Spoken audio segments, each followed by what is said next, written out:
Alrighty. Hey everyone, welcome to the C3 podcast. We are live from Juke Joint Comics here in Bismarck. Holler. We are down one man again. We just can't all seem to get in the same place over the last couple weeks. We're missing Josh again. Yeah. This isn't a love sack incident. It's not a he actually anything had like to that. Pick up the love sack that he tried that he sold pawn off on somebody. Podcast. Okay. He actually bought it back, from what I understand. So, we'll see what happens there. And he's gonna sell it again. He's been doing this for years.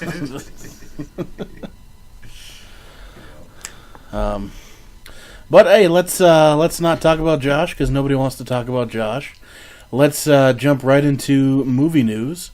Right off the bat, guys, Sony said that there's going to be not just the all-female Ghostbusters movie, but also a male-led Ghostbusters movie. And I don't know if they said that they're signed on, but what everyone is saying is it's going to be Channing Tatum and Andy Dwyer. What's his name? Burt Macklin. Chris Pratt. Chris Pratt. There we go. Yeah. So may as well throw Andy Samberg and Chris Parnell in there. Yeah. At this point, I think that's going to be or Bill Hader, I guess. Bill Hader or one of those guys. One of the dudes from SNL that needs a job right now. Yeah. And, I think I don't know. At this point, it's just, I think the whole thing's just been thrown in the trash and because they're talking, it's like, oh, this is with Ivan Reitman and all that, and it's like, well, then what's the other Ghostbusters? Right. One or the other. Can you have a reboot or a relaunch of something that's already? Well, it's weird because, from what it sounds like, this is supposed to be a cinematic universe, which I'm telling everyone right now. I said it in the C3 video, and I'm going to say it right here. You are going to be sick to death of the term cinematic universe. It's going to be the new reboot. Yeah, it's going to be the new reboot. But apparently so, they're saying the all-female Ghostbusters and the all-male Ghostbusters are going to happen in the same universe, and that sometimes it might not even, like they said, it might not even be about Ghostbusters. It might just be a platform for supernatural comedy. Yeah, they're in the same, one's East Coast, one's West Coast, something along those lines that I think is just, I don't know. At this point, I mean, I don't know. Because there's just a little ridiculous, Well, and there's a line between a reboot and exploitation. Yeah. And that's what I think that they're crossing when they're doing, all these ones. Because we're doing the reboot with all the girls, so that's a gimmick one. Yep. Which, if it's just a gimmick by itself, and we're going to do the movie, but we're going to do it serious, and we're going to reboot it, fine. Whatever. I think it's kind of dumb to do an all, to go out there and specifically do an all male or all female cast. That's my whole thing too with it. Sure, it's great to try, and mix things up a little bit, but what you really should be doing, in my opinion, I think the opinion of many people out there, is writing a good script, casting it, and then filming it. Yeah. That's it, don't worry about all male, all female. Just make a good movie at this point. And honestly, I don't think it's going to happen. I'm so over Ghostbusters at this point. Well, it's Sony. It's the same studio that was going to do all the Spider-Man crap. Mm-hmm. And we're going to have a Venom movie. We're going to have a Sinister Six. We're going to, and once again, we've harped on it before, but we're harping on it again, like Mike said. Why are they announcing this stuff so far in advance? Yeah. Because a lot of the stuff, even, just doesn't come to fruition until it's worthy. Mm-hmm. Much like Batman versus Superman. Because they were talking about that back in 2000. Yeah. And at this point, I don't know. It's one thing you want to lock in your franchises. You want to be able to have that. I don't know. What do you want to say? How do I want to say it? Like you want them to. I don't know, Mike. How do you want to say it? We're thinking star power. Well, not star power, but when you announce your universe and you say, okay, we're creating a Ghostbusters universe, Mm-hmm. and then so does that open up the Land Before Time dilemma where it's going to be all these straight to DVD, Ghostbusters. Yeah. That's what family reunion. Tyler Perry's Ghostbusters. Now, come on now. You want to see? You want to see Tyler Perry's Ghostbusters. Tyler Perry as Winston Zeddemore. Why not? I'd watch that. Medea. Oh, Yeah, Hell Medea. I'd watch that. Ghost in my house. Hello, hello, no. So, yeah, I don't want it. I don't really want it. Don't want any part of it. Yeah, I'm over it. Like I'm excited about Chris Pratt and in anything. Yep. But I just, like you said, it's going to be another Home Alone situation. Yeah, where you're gonna Or end Air up Bud. with yeah, holy hell! Yeah. You know, here's a dozen movies, all based on this universe that, as of now, nobody, to my knowledge, I mean, Ivan Reitman's, attached, cool, but it's like Harold Ramis is gone. Yep. Bill Murray's not going to have anything to do with it. Dan Aykroyd probably won't. Ernie Hudson, will You probably make an appearance. Aykroyd will have something to do with it. I mark my words, he'll pop up. Yeah. Yeah. Which, I don't know, Sigourney Weaver, if you could bring in, there's so many possibilities as to Because, how she you even could. said she doesn't want anything to do with it, but she said she hopes. They do a good job. She said she hopes they bring in her son from the second movie. Yeah. Like, she said they hopes that's a character, like they We'll just... see. Easily. Which I would be... Chris Pratt is Oscar. Right. Okay, Yep. Which I would be all for that if it's, like they said, like it's the original Ghostbusters happened, and now we have, they're all old and retired or whatever, but we still have their equipment and now they're needed again. Like, that'd be fine, but I don't think that's what's going to happen. Even still, though, that kind of like borders on a line for me. Like that's almost like S. Darko. Yeah. A Donnie Darko tale, like in the same universe, but it's about his kid sister. Well, who cares? Like Nothing happened to her. it sucks. Like the movie was good for one watch, and I was like, okay, I never need to see that again ever. Because one could argue that, Ghostbusters was a one-movie idea. Yeah, it was. Oh, Because that second movie was 5 years later, and it was essentially the same, the same, and we all love it. We all love the Put a second little love movie, in your heart. but you gotta admit to yourself that it's essentially the first one. Yep. It's That's sort of the So- nature of sequels, though. Sequels are in a sense kind of pointless because you make a movie about characters because that's supposed to be an important time in their lives when they are going through a change. So you get to a point, where doing a sequel for any movie is just kind of pointless altogether. But unless it's part of a planned story arc from the beginning, Right, Like yeah. Star Wars, or like Godfather, that's obviously different Sharknado. territory. Sharknado, Sharknado. obviously. Trilogy. You know, I think we got that that's turned into Yep. at least a quadrilogy at this point. It's gonna become the Call of Duty of sci-fi movies. Yeah. nice. New year, new Sharknado. Hey, why not? So That's other ones, once again, same thing I talked on the C3 show. Common wants to be Green Lantern. yes. Now, how do you guys feel about that? You want Common? Do you want Tyrese? Maybe another black actor? One of the Wayans brothers by chance? Larfleeze. Larfleeze. I think we should, definitely stick to rappers for people who are going to play the next Green Lantern. I don't know why. I'm just getting a strong vibe that it needs to be a rapper, like a rapper who's really kind of washed up. Like, what's Ja Rule up to? Let's bring him in. Let's get Ja Rule to play John Stewart. We don't want Ja Rule in there. What? Yeah. Murder. Can we do a movie where John Stewart is played by the entire Wu-Tang Clan? I'm just spitballing here, but No, but can the entire Wu-Tang Clan be Green Lanterns? That would be. I'd say There's a movie. I think right at this there. point you can, because the Wu-Tang Clan's just two guys now. At this pretty point, much. isn't it? Yeah. Right. Yeah. I I think he'd do a good job. I mean, he is a good actor. He's, and he's been passionate about it. I mean, he's been vocal about it. There's not too many other actors that you see stepping up right now that want to be involved in comic book movies. Yeah. The Rock, he was passionate about getting what's it called? Black Black Adam. Adam. Yeah, which Um, could turn out to be pretty fantastic. I hope that they can do something with that. Yeah. Yeah. It's hard to say. But. yeah. Okay. So yeah, that's Supergirl TV. What'd you think of the costume? I like it. It's got a nice look to it. Definitely looks like they actually put some effort into it, as we said on the show once again. So much better than the Wonder Woman costume NBC was trying to put out there. It just looks... I don't know. I guess the only word that really comes to mind when I think of how to describe the costume is natural. It looks like it should.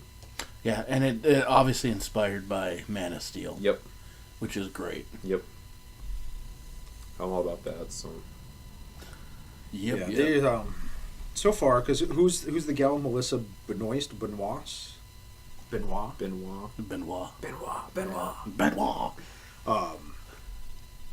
I think overall, I think it has a really, aesthetically pleasing deal. Mm-hmm. Deal. It hasn't aesthetically look.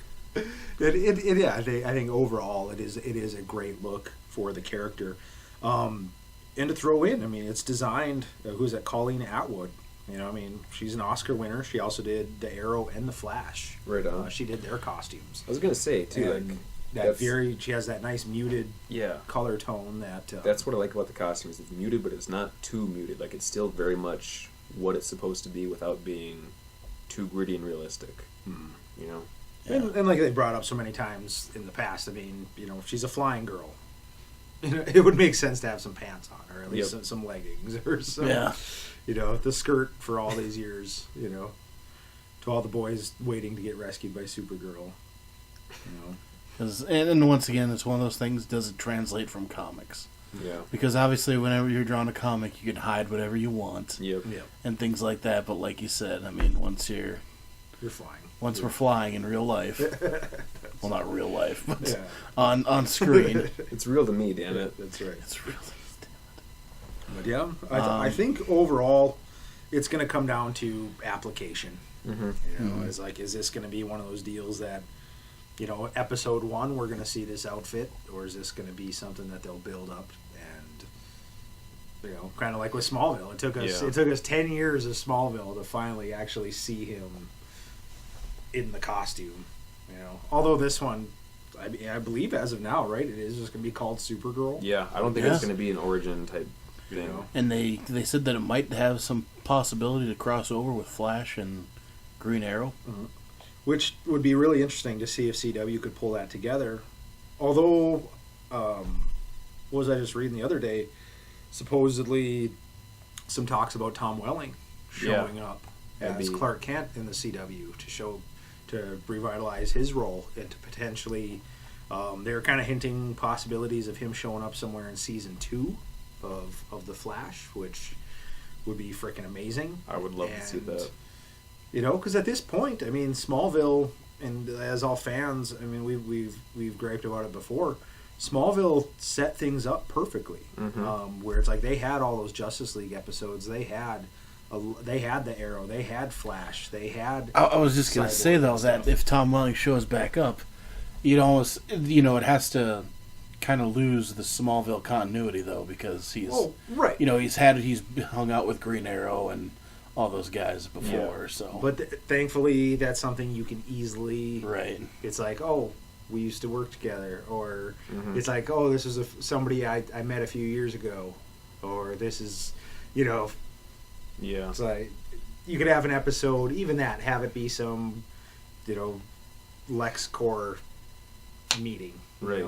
LexCorp and Queen Industries are Right. consolidated, and what's the Adams business now? Who took over? Took over Queen, and it's something else now. Yeah. Adam Labs. We're on top of things. Yeah, we're on Star Labs. Star Labs is where Barry hangs out. Oh, okay. Yeah. Anyways, Brandon Routh, formerly a Superman, now playing the Atom in the CW universe, which they've done a fantastic job with. That's something too that for me might finally get me to start really watching that show, because I love Brandon Routh. Like, I don't know. I feel like he got shortchanged as Superman. He did. He's a great actor. Yeah. When I found out they were making a new Evil Dead movie, I was gung-ho about, like, I emailed a couple websites just saying, hey, I think we should get something going, like, try and get him cast as Ash, because I think he could do a great job. He would do an awesome Ash, and he's just always been a guy that I'd love to see. And like in, I liked him in, what was it, Dylan Dog? Yep. Yep. Dead at Night, and that was one I think was supposed to get set up as a multi-movie series, and I think it tanked so badly in the Yeah. theater that they kind of gave up on that. But right now, I mean, going back on the topic, it's like these shows, I think, are finally listening to the fans. They're finally listening to the creators, and and even to have actor input as to where these costumes go.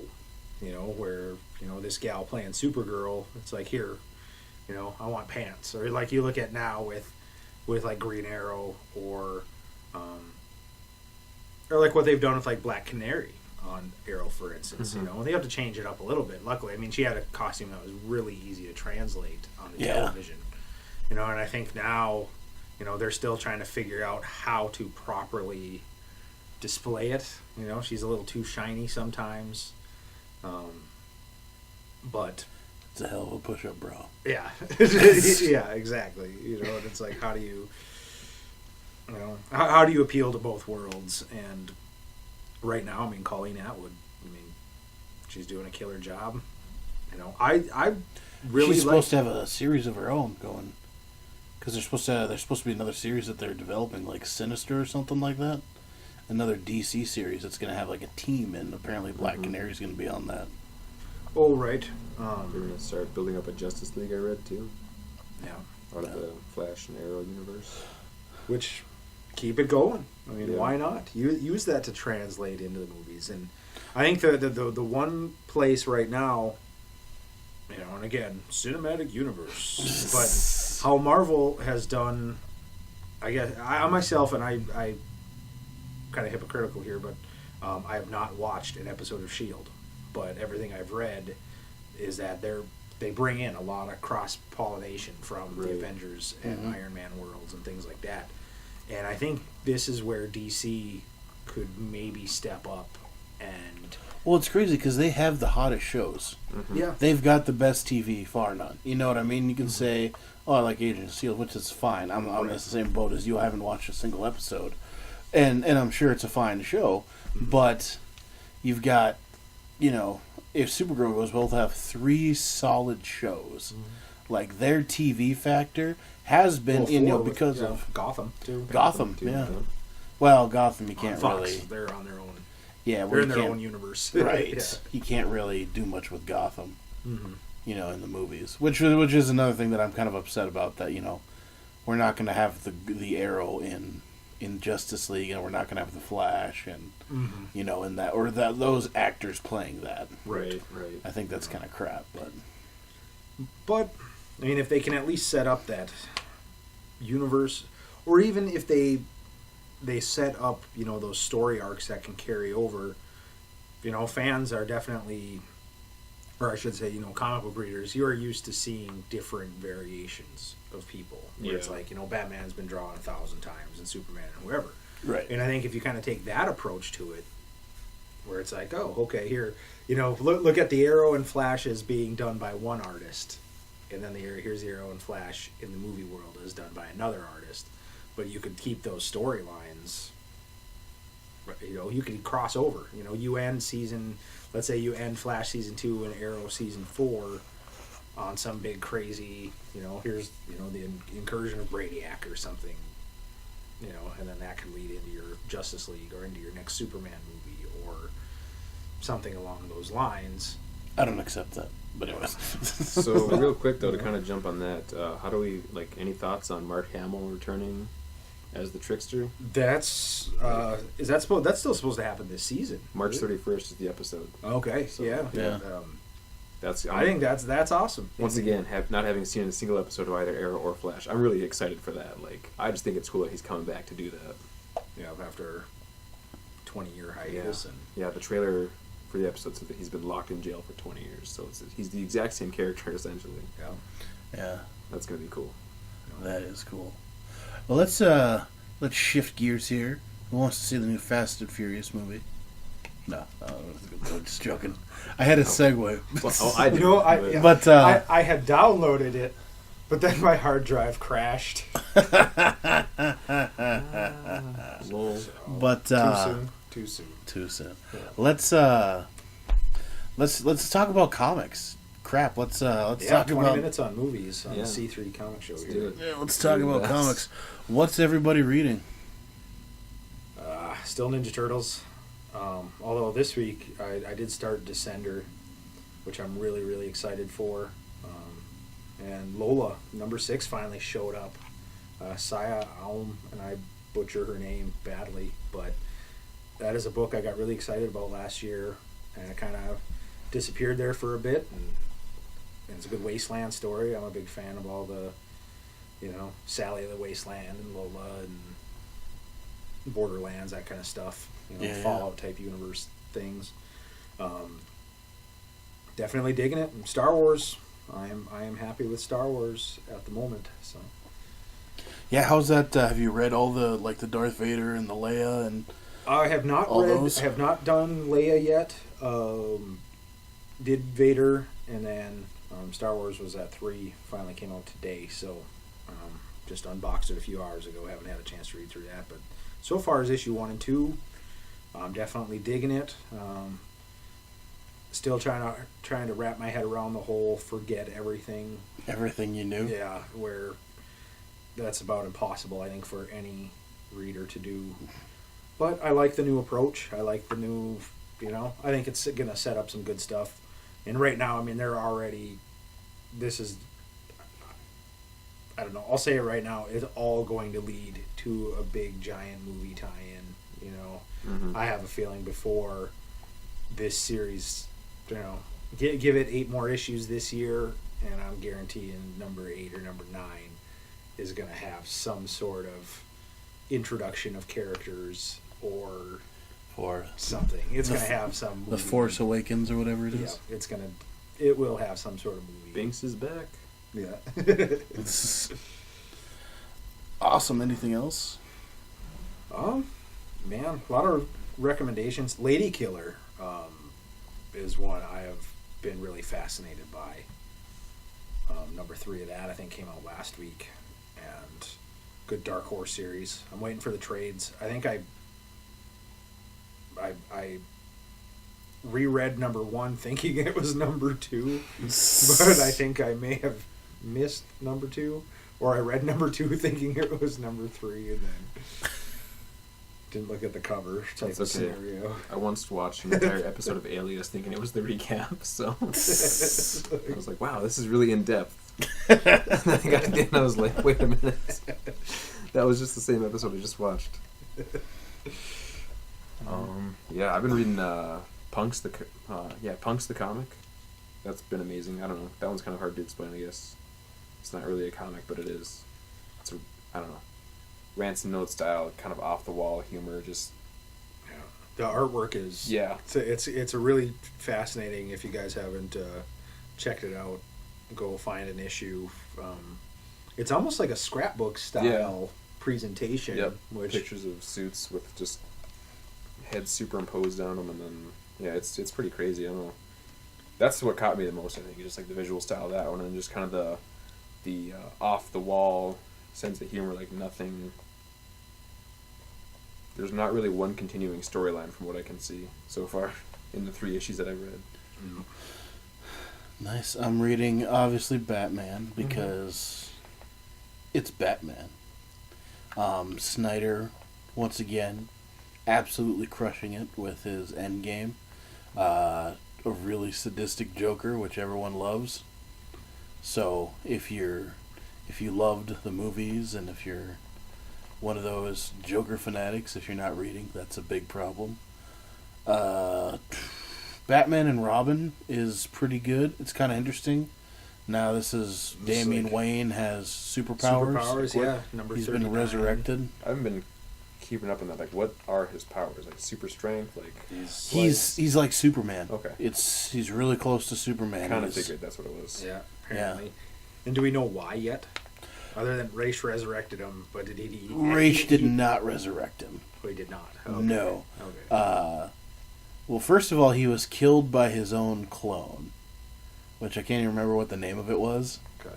But everyone knows Damien was made in a test tube, and essentially the guy who killed him is him only grown up Okay. in like this weird outfit. But anyways, so that's who killed him. Then Golden Raish clone. dug up his body, and there was actually a stone that came from what's Darkseid? What's Darkseid's planet? Apocalypse. Apocalypse. Yeah. So they had some stones that were from Apocalypse that both Talia al Ghul, because she died too, at the same thing. So they're both those coffins were in stones, and Batman meets up with Ra's al Ghul in the hills, and they have a battle over the bodies. Well, while they're fighting, guys from Apocalypse steal these, and then Batman goes to the Justice League, and actually, I think Wonder Woman helped. Had who's ever the god is that builds all the suits or whatever, built Batman a suit that could go to Apocalypse and could withstand the heat and everything like that. So he goes to Apocalypse, kicks the crap out of Darkseid, and while he's bringing him back, that's when Damian gets resurrected, because he brings him back and he kind of uses that stone to do it. Oh, okay. And it almost kills Batman. Well, obviously, it almost kills Batman while it's doing it.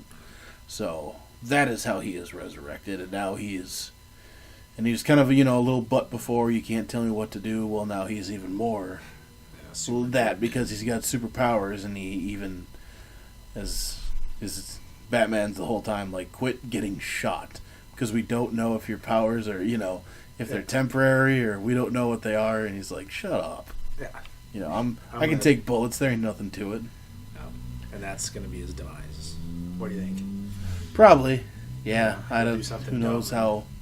Who knows how long they're gonna stick with that? Yeah. But I just want Superman to like slap him in the next issue, and it's like, well, here, this goes along with our Bruce's failed adoption agency gigs.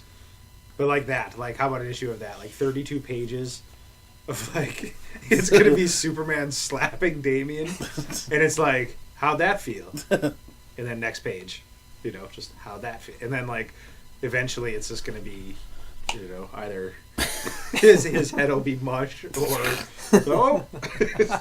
there's the limit. But yeah, that's, Oops. and actually I think in the last issue, Superman did show up Okay. to talk to him about his powers. Yeah. So, that was, the Apocalypse Kick you in the junk portion. as hard as I can. Yeah. The Apocalypse portion of that story was really, really good. While they took a break between Eternal and Endgame and stuff like that, and for a while there, that was the best Batman comic going on. Green Lantern, not much is going on because they finished up with Godhead, which was the. And that was the only time, from the retailer's aspect. Those are the only time I had requests for Green Lantern. Oh yeah. Like, you guys could, you see on the stack, I can't give away Green Lantern, unfortunately. And it's like, What's wrong with you people? yeah.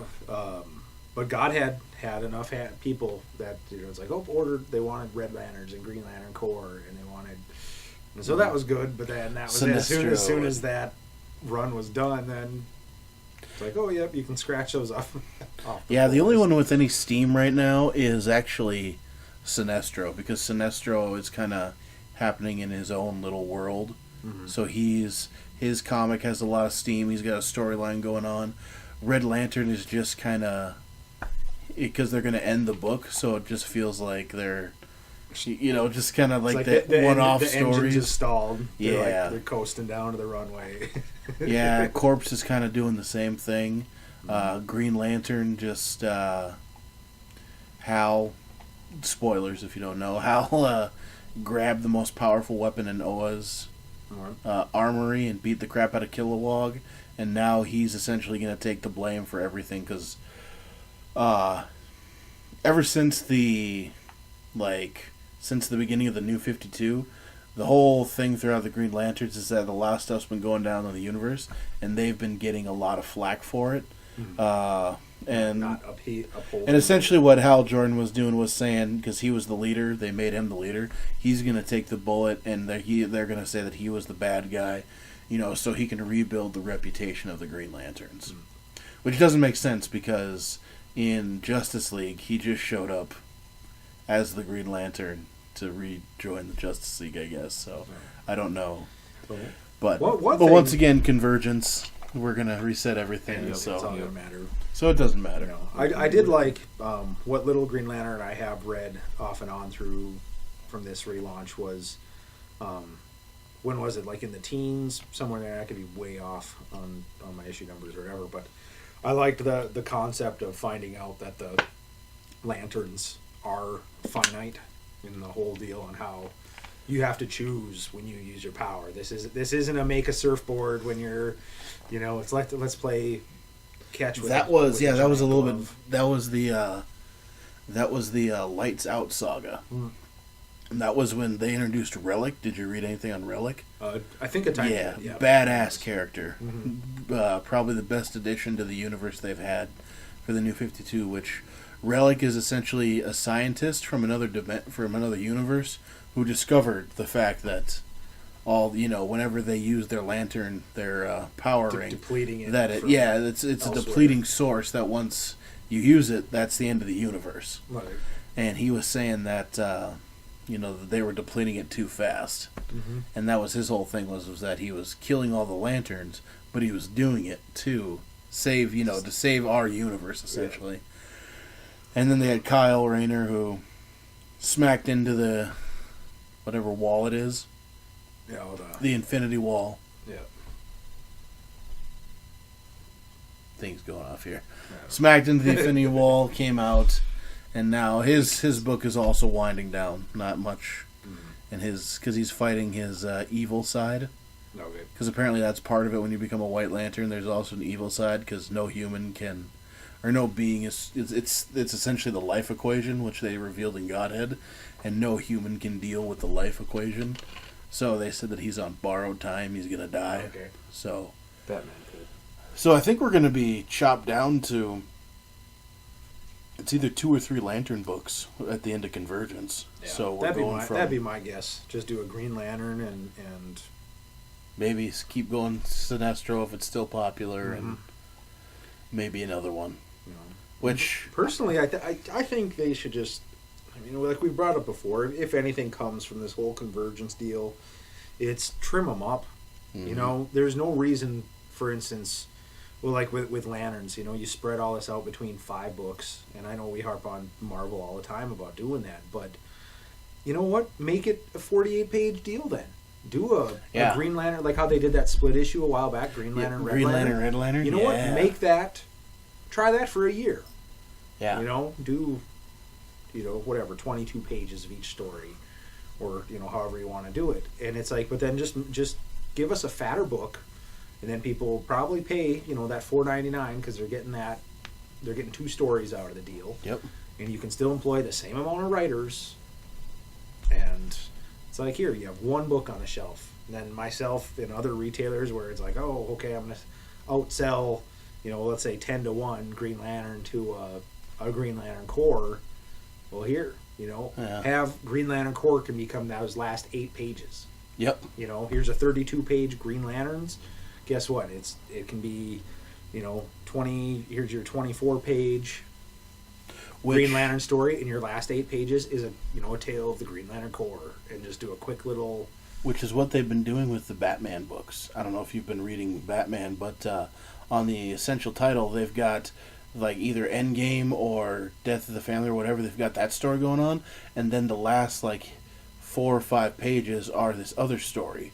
Or I'm sorry, it was during 0 Year where they did it. Mm-hmm. So 0 Year, they had all his other life experiences while he was gone, and they told that story in a couple pages at the end of the book. And then the same thing with Endgame is that before the Joker showed back up, they were showing where the Joker had been and what he was doing prior to showing back up. So yeah, that's a great idea, and I think that's very doable. I don't see why they don't try that. And we've brought up before where it's like, man, give us that Sweet 16. Yeah.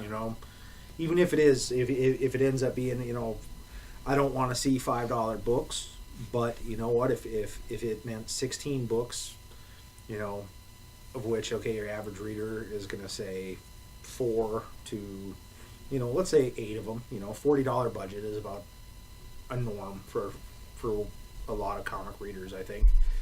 And, that's 8 books. That's 8 books a month. That somebody could be following 16 stories off of, just 8 books, and why not try to capitalize on that? Although, Marvel pulled that one over on us with Amazing Spider-Man and Inhuman, which was like I still 16 issues into Amazing Spider-Man, and I still can't get over them trying to literally forcing us to buy a comic we didn't want.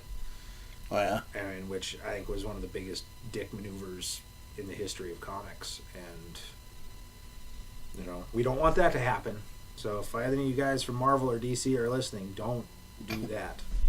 If I buy Green Lantern number 44, or the new relaunch non-52 number 1, yeah, don't put a Larfleeze number 1. Crank it up to be a $7.99 book, and you throw Larfleeze, his new adventure or whatever in the journey no one asked for. Larfleeze. Other one refresh off me is Justice League. Mm-hmm. They've been doing the Amazo-Virus, which is kind of a different take. In the pre-New 52, Amazo was like an android, yep, and who just mimicked that. And actually this time it's a virus that was created by, what's his name? Lex Luthor. Mm-hmm. And essentially what it is that it infects everybody, and then Patient Zero, who's kind of the only one who they can't cure of the Amazo-Virus, is the one who can learn. And I think the other one can He's while they're absorbed zombies. Symbiotically. Right, learning. he learns the ice blast or the energy blast, and he gets wings, and he's so he's kind of becoming a Amazo through a virus, Right, not through. Yeah, I do like that concept, of him, because then it's like make him human, have a human base where he'll choose whether he wants to be good or bad with those powers, and as with all characters like that, though, it's him going crazy in the process, and how do I? Because the original concept of Amazo was cool, but kind of how they did it in the Justice League series was all you could really do with it. Mm-hmm. Was he became so powerful, but then they convinced him that he needed to go see the universe. Yeah. So then he left, and then he's like, all right, well, I'm at peace here, so I'll go see the universe, and I'll do good around the universe. Aren't a threat. Yeah. Right. It's like, okay, thank you. More of a not our problem anymore scenario. Man. Anything. But I guess it is March. We got all those movie cover variants. Which coolest idea DC's had in a long time. Yeah. Mm-hmm. Looking forward. The Aquaman one's standing out. And we were just chatting earlier tonight. We found it really interesting. So for the March 11th release, DC, and I'm wondering how inadvertent it was, but they did the Bill and Ted's cover of Action Comics, and it happens to coincide with the relaunch of Bill and Ted's Excellent Adventure comic book from Boom Studios. So I don't know if it was just a little oversight there on the, or it's free promotion. Direct competition. Yeah. I'd like to believe it was some free promotion.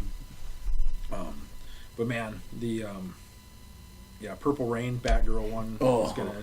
Oh baby. Orgasmic. Yeah. Oh baby. It's gonna be fantastic. The Grayson one, the Enter the Dragon, that was cool. Yeah. Justice League this week.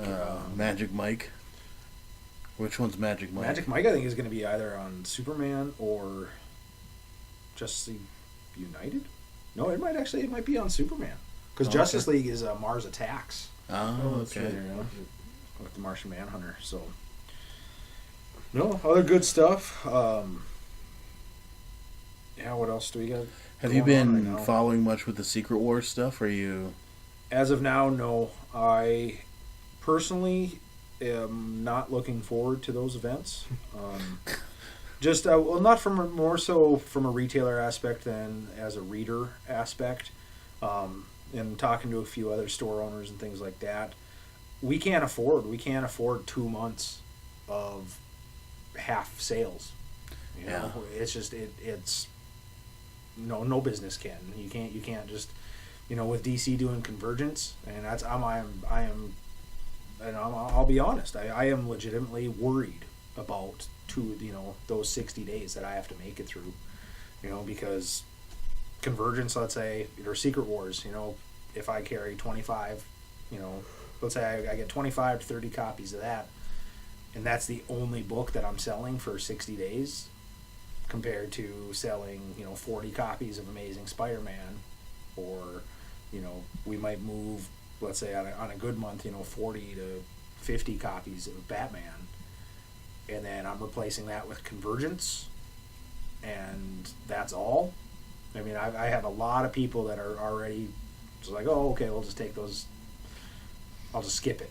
We'll just skip the Convergence. Yeah, and it's like I can't go 2 months without customers. I mean, just straight up. I mean, there all those people that it's like, oh, Batman's not continuing. It's going to be a Convergence thing. Okay, I'll wait. Just let me know when the next Batman starts up.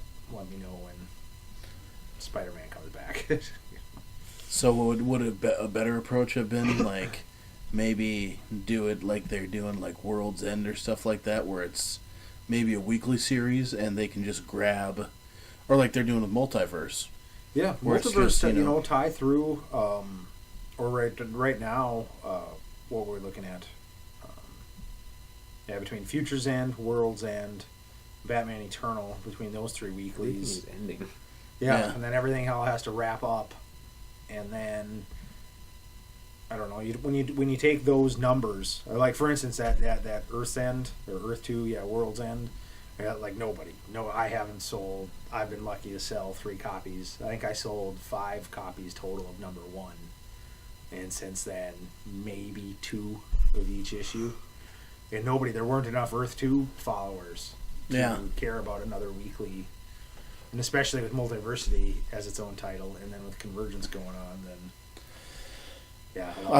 I'm still buying it stupidly, but I lost interest in Future's End. I mean, it was the whole Brother Eye thing. I loved the concept. Yeah. I mean, that's one of those I think I'll find, and I think a lot of other readers will end up going back, and you pick up the 2 volumes once they're, unless DC's cool to just release it as a.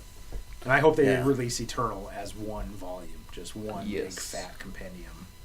That might be a good way to grab new readers. That would be awesome. Because Eternal's been the best one of those 3 by far. You know what I mean? That's been the general consensus.